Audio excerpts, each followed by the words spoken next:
오늘은 복된 날 성탄절로 우리가 기념하여 드립니다.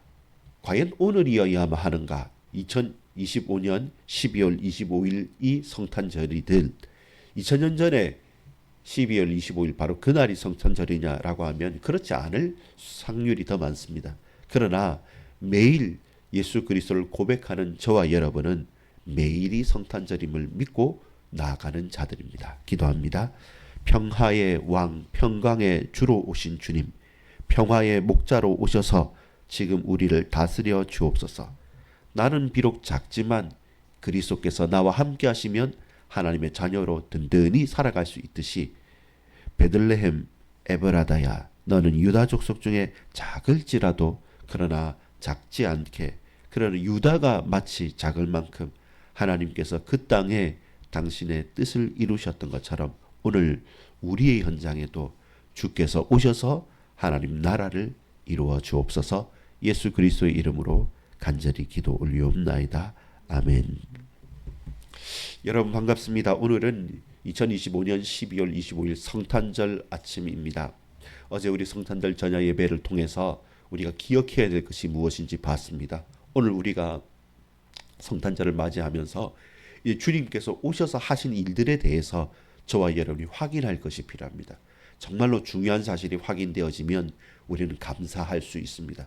우리가 구원받았다. 저와 여러분이 하나님의 자녀다.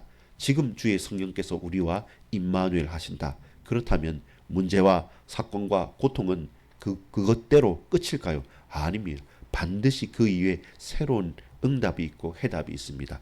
오늘 미가서 5장 1절에서 15절까지를 우리는 읽어봤습니다. 희망적인 메시지요. 승리한다는 말이죠. 근데 여러분 잊지 말아야 될 것이 있습니다. 미가 선지자가 이렇게 선포했을 때 왜 백성들은 잘 받아들이지 못했겠습니까? 왜 지도자들과 종교 지도자들과 정치 지도자들이 수많은 위정자들이 있었음에도 그들이 받아들이지 못한 이유가 무엇인지 압니까? 승리할 것이다. 그리고 회복될 것이다. 그리고 완전하게 바뀔 것이다. 그건 좋은데 문제는 뭐냐면 지금은 해산의 수고를 마다하지 말아야 된다. 지금은 고난의 때고 지금은 멸망의 때고 지금은 포로로 끌려가는 때다라는 것을 같이 말하는 겁니다. 우리가 망할 것인데 완전히 안 망한다. 우리가 큰 고통을 당할 것인데 근데 나중에 하나님께서 축복으로 갚으실 것이다. 그렇기 때문에 지금 이 고통과 환난을 견디어 가라. 그리고 달게 받아라. 그러면 하나님께서 속히 이루실 것이다. 라는 말은 여러분 받기 힘든 것이죠. 우리 앞에 있는 이 문제 사건 이게 없으면 마치 유대인들이 실패한 것이 뭡니까? 예수님을 십자가에 못 박으면서 뭐라고 말합니까? 이 죄를 어떻게 하냐? 이 피를 어떻게 하냐라고 본디오 빌라도와 로마에서 말하니까 아니 그 피값은 우리의 후손들에게 돌리소서 하는 겁니다. 지금 우리는 잘 살고 그 문제는 몰라라고 하는 것이 사람의 욕망이고 욕심인 것입니다. 그러나 언약은 딱 반대예요. 최후의 승리가 있고 최종적인 구속이 있기 때문에 오늘의 고난과 환난은 넉넉히 이기며 가겠습니다. 또한 이기며 갈 수 있는 힘을 주옵소서. 우리와 함께 임마누엘 하시옵소서라고 우리는 고백해야 되는데 그 입술은 떨어지지 않는 것이죠. 그래서 아무리 회복과 축복의 약속이 있어도 오늘 당하는 고난과 환난을 여러분 마다하는 것입니다. 싫다고 하는 겁니다. 대적하는 겁니다. 그래서 오늘만을 살라. 오늘의 복을 줄 때 그래서 과거와 미래는 나한테 내어놓아라 라는 것이 뭡니까? 우상숭배입니다. 그래서 이스라엘 백성도 그 가나안 족속도 항상 우상에서 벗어나지 못했던 것입니다. 여러분 오늘만을 사는 것이 아닙니다. 내일이 있기 때문에 오늘도 살아가는 것입니다. 세상은 내일은 없다. 오늘만 살아라 라고 오늘에 충실할 것을 말씀합니다. 근데 여러분 내일이 없는 사람 영원한 소망이 없는 사람이 오늘만 있는 사람이 오늘만 잘 살 수 있을까요? 아니죠. 사람은 그렇지 않습니다. 논리적으로 하자면 그래 우리는 매일이 오늘이기 때문에 내일은 내일의 오늘이다. 어제는 어제의 오늘이었다. 우리는 오늘만 산다. 멋있는 말이긴 합니다. 근데 사람은요 그럴 때 허물어집니다. 타락을 하거나 그럴 때 너무 또 이기적이거나 결국 인간의 악함이 인간의 재성이 그 오늘을 오늘답게 살 수 있도록 놔두지 않습니다. 그걸 인정하기 때문에 우리는 시작이 있고 마침이 있는 직선적인 세계관을 통해서 살아가는 거죠. 나는 모르지만 하나님 창조하셨고 나는 모르지만 하나님께서 완성하시고 끝이 있기 때문에 우리는 그 사이 살아가는 가운데 주의 뜻을 따라서 걸어간다. 이것이 저와 여러분이 봐야 될 영적인 세계관이기도 한 것입니다. 자, 그렇다면 저와 여러분 어떤 고백이 필요합니까?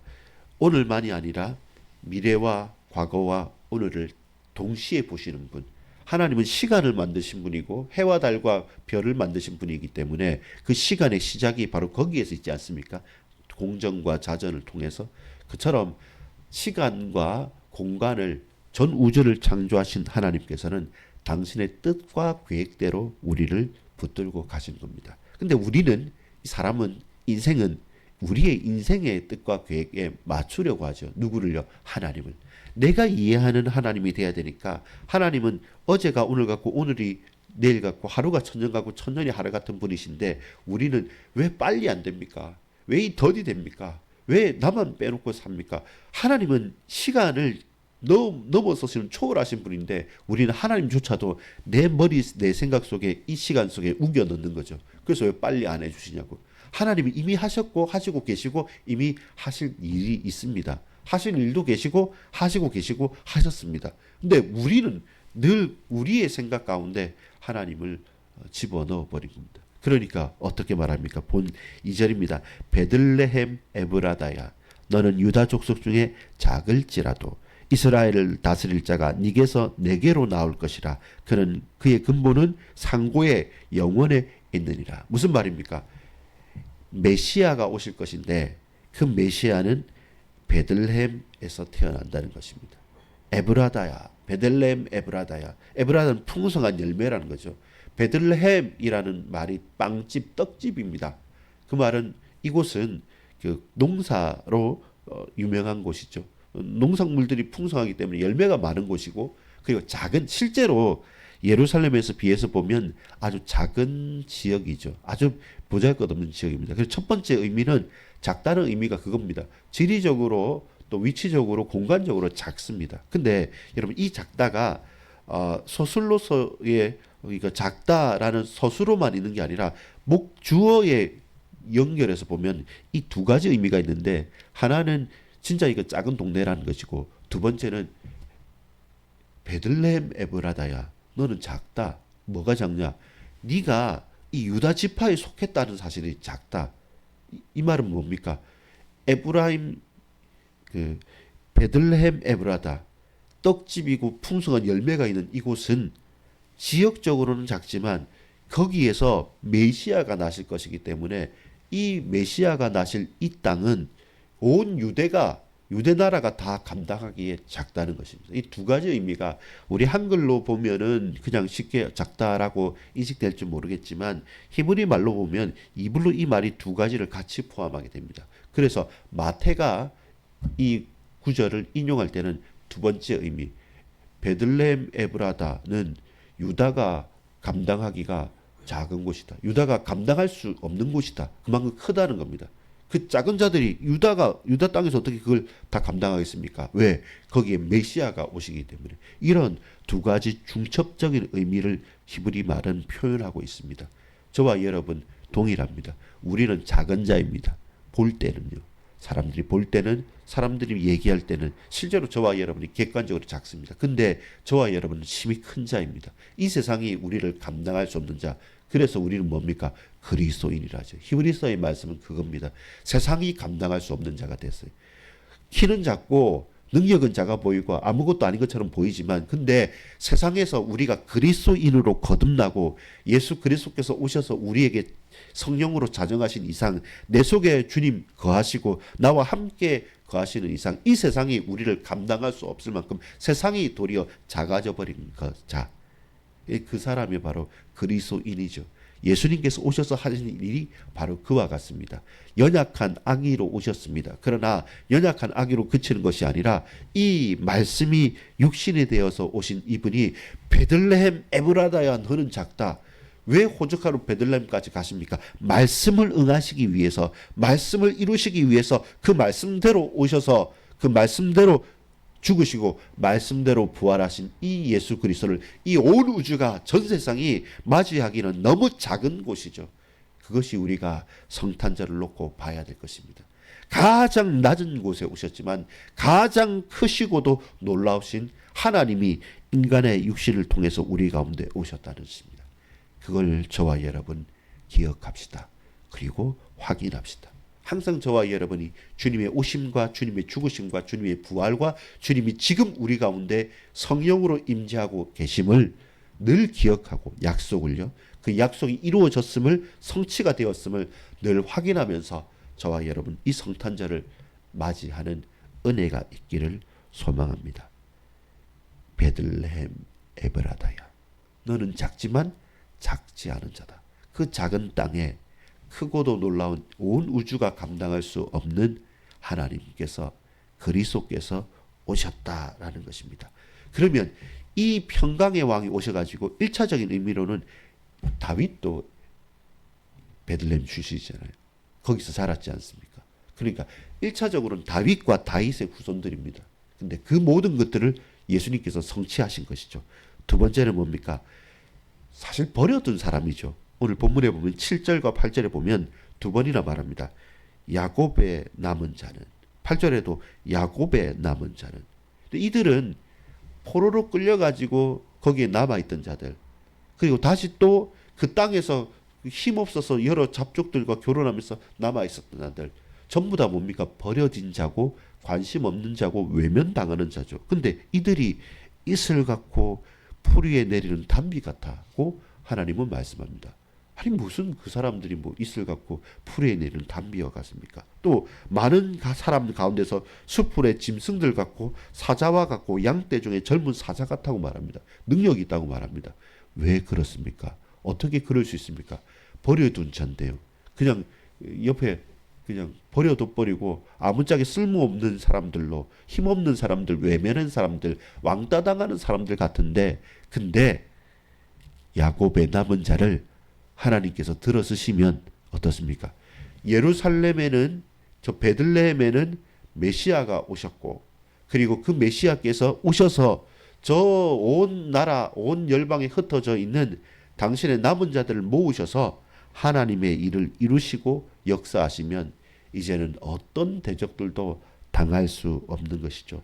베들레헴에서 태어난 메시아는 남은 자들과 함께 대적들을 무찌르는 화평의 평화의 시대를 이제는 열어 가신다는 것입니다. 9절에 보면 네 손이 네 대적들을 위해 들려서 네 모든 원수를 진멸하기를 바라노라. 이렇게 우리를 써주시는 것이죠. 보세요. 우리는 작은 자이기도 하죠. 동시에 우리는 저 흩어져 있는 남은 자들. 이 땅에서 기죽어하면서 수그리고 있는 그 남은 자이기도 하고 저 끌려가서 이제는 돌아올 힘조차 없는 그곳에 남아있는 자들일 수도 있습니다.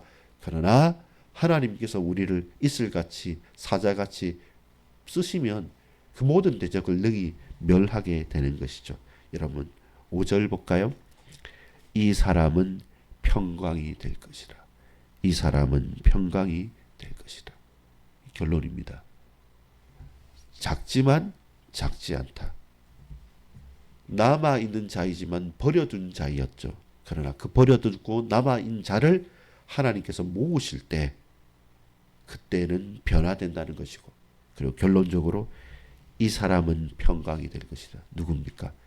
메시아 그리스도로 오시는 주님은 평강이고 이 사람이 10절에 보면 여호와께서 이르시되 그날에 이르라는 여호와께서 이르시되 그날에 이르라는 바로 그날에 이르라는 우리의 모든 진멸 대적들이 진멸되고 모든 것들이 회파되어지고 이 사람이 평강이 될 것이다. 평화의 왕으로 오시는 분이 그날에 우리 모든 것들을 회복시키신다고 약속하십니다. 다시 말씀드립니다. 서론에 말씀드렸습니다. 마지막으로 우리가 주의할 것은 이것은 최종적인 완성입니다. 그래서 그 과정은 여러분 망하고 회복되는 거예요.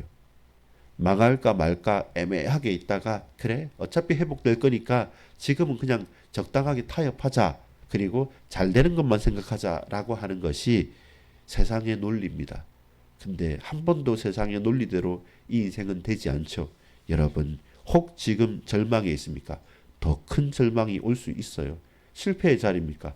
더 큰 실패가 올 수 있습니다. 아픔의 자리입니까? 더 큰 아픔과 상처가 우리에게 다가올 수 있습니다. 그러나 그것이 멸망과 진멸과 죽음은 아닙니다. 왜냐하면 그 과정 이후에 찬란한 하나님의 영광이 펼쳐질 것이기 때문에 안 죽는다, 망하지 않는다, 절대로 흔들릴 이유가 없다라는 것을 알고 오늘의 연약함과 고통을 견뎌내는 겁니다. 그래서 예수님께서 우리 먼저 십자가 지셨습니다. 우리가 그 십자가 감당할 수 없잖아요. 그래서 예수님께서 대신 대속물로 지셨기 때문에 그 모든 환난을 평화의 왕으로 오신 그분, 오늘 이 땅에 오신 그분, 가장 낮은 현장에 오신 그분께 우리가 내어 맡기는 것입니다. 그리고 주님, 당신이 나를 아시고 나를 구원하러 오셨사오니 오늘 이 공고한 이 현장에도 주인이 되시고 구세주가 되셔서 우리를 붙들어 주옵소서. 참된 평화와 화평을 이 땅에 우리 현장에 나에게 역사해 주옵소서. 우리 가정도 가문도 개인도 모든 교회도 현장도 주님 평화의 왕 주께서 친히 다스려 주시옵소서. 그리고 저 대적을 멸하시며 온전한 회복과 온전한 치유를 우리에게 역사해 주옵소서. 이것이 성탄절 우리의 왕으로 오신 그리스도께 우리가 엎드려서 경배하면서 간구할 수 있는 우리의 기도 제목이요, 우리의 간절한 기도입니다. 여러분, 사람을 의지하거나 세상에 집중하지는 마십시오. 존중하고 사랑하고 배려하십시오. 결국 그러나 그 사람을 신뢰하는 것이 아니라 하나님을 신뢰하여서 하나님께서 우리에게 허락하신 유일한 방법인 그리스도 예수 메시아 주님을 통해서 모든 것을 이루심을 믿고 고백하는, 다시금 확인하는 오늘 감사의 날이 되기를 소망합니다. 아버지 하나님, 감사합니다. 나는 비록 작은 자이고 베들레헴 에브라다 비록 작은 동네이지만 그곳에서 메시아 그리스도께서 오셔서 그 유다가 작아지고 감당할 수 없을 만한 창조의 축복을 허락해 주셨습니다. 오늘 우리의 모든 가는 현장과 만남과 두고 온 가정과 직장과 우리의 모든 지역마다 몸된 교회마다 주께서 붙드시고 역사하시고 은혜 베풀어 주옵소서. 구주 예수 그리스도의 이름으로 간절히 기도 올리옵나이다. 아멘.